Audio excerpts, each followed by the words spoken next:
reiterated that there will be a no heaven for the criminals to escape, and we will also let the authorities to cooperate and establish a long-term mechanism in this regard. Both sides will continue our 5 consensus in cybersecurity, including the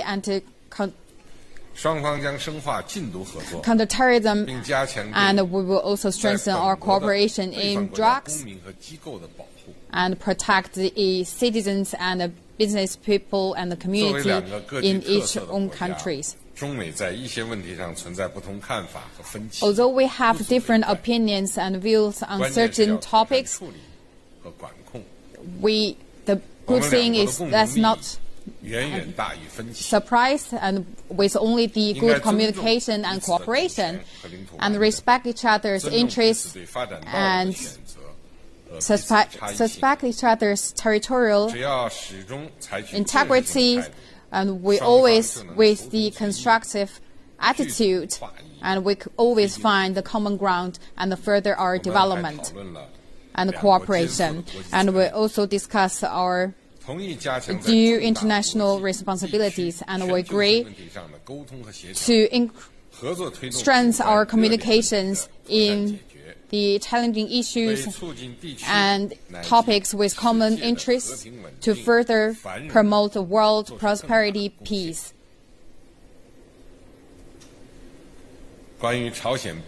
Regarding the questions with DPRK nuclear issues, we committed to denuclearization and stay with non-proliferation.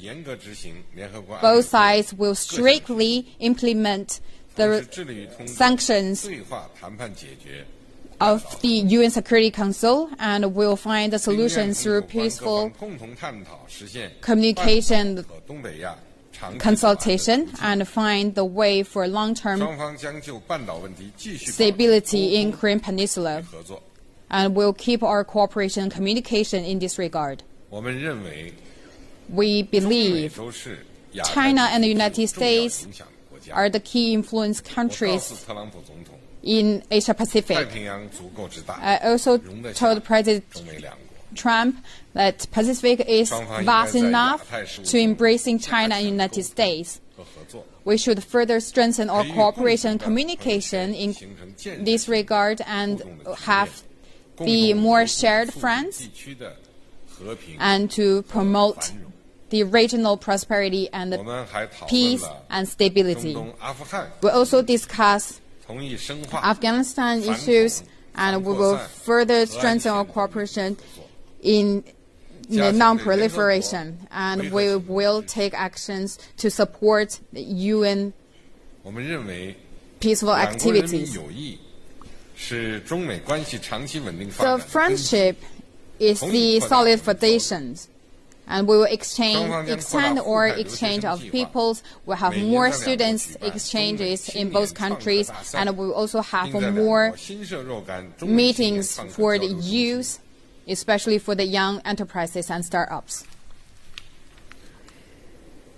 Ladies and gentlemen, dear friends,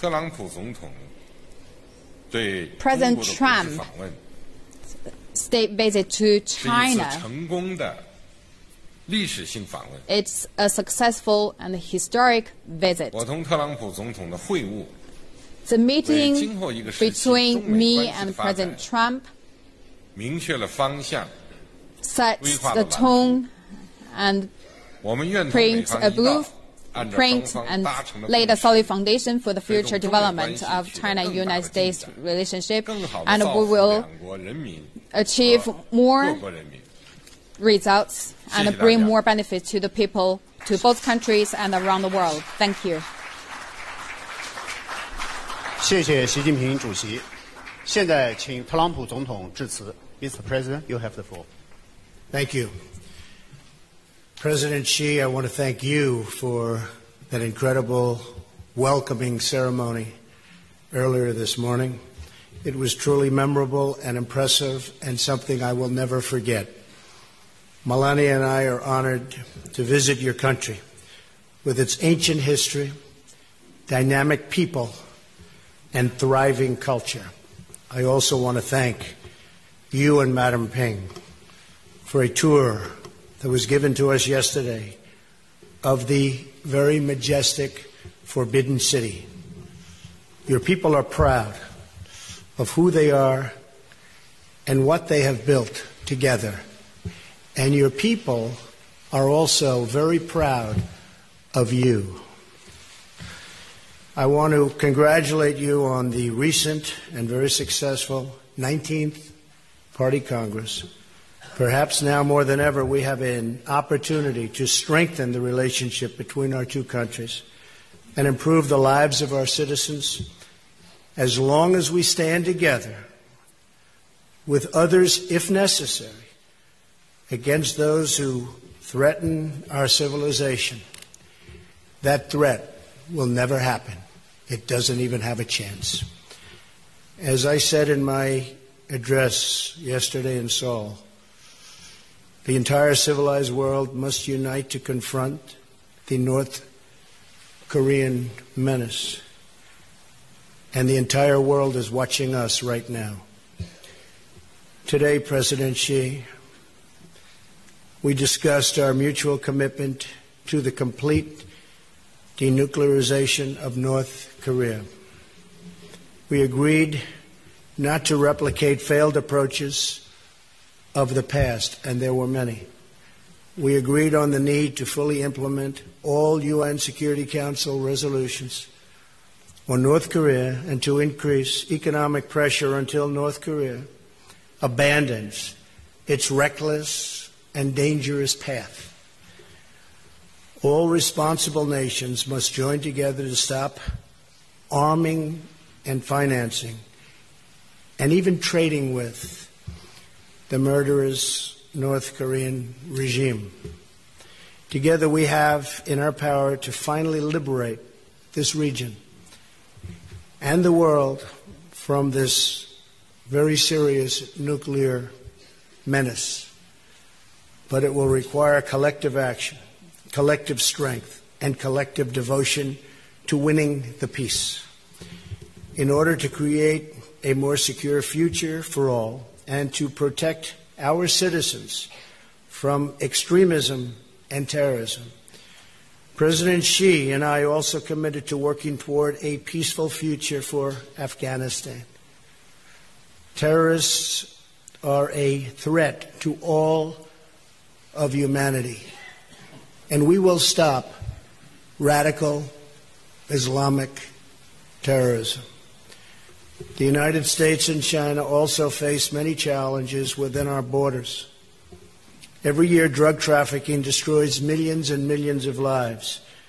Today, President Xi and I discussed ways we can enhance.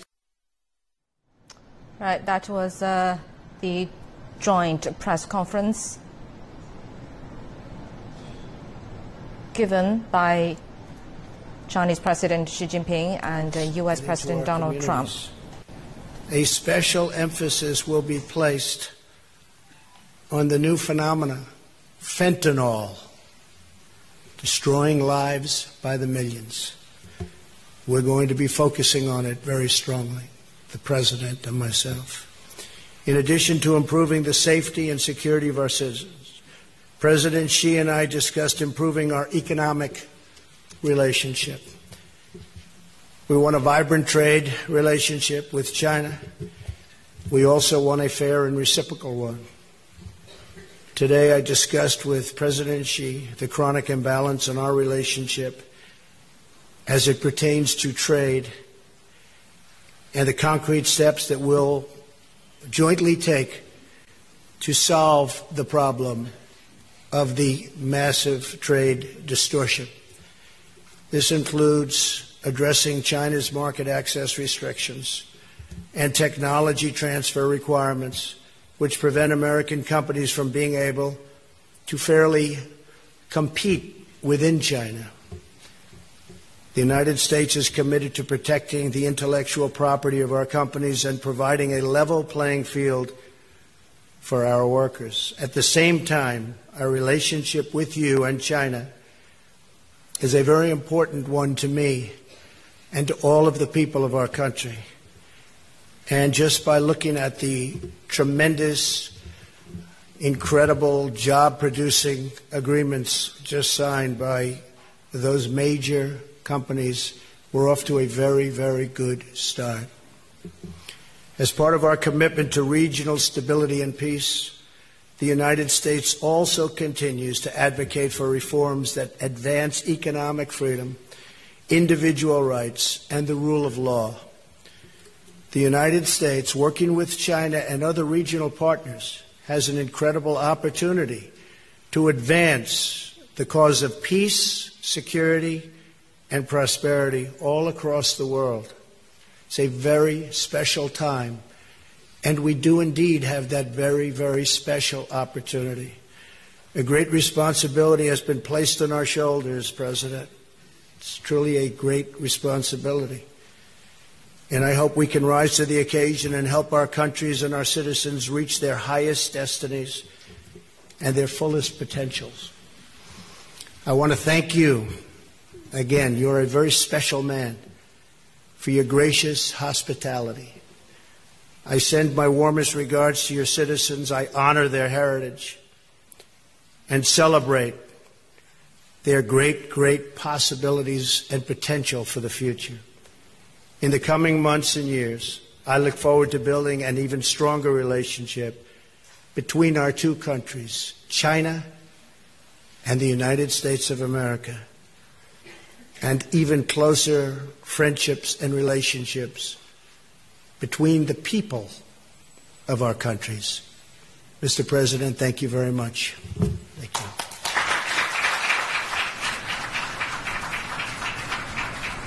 谢谢特朗普总统。中美元首共建记者到此结束，谢谢两位元首，谢谢大家。 The joint statement press conference.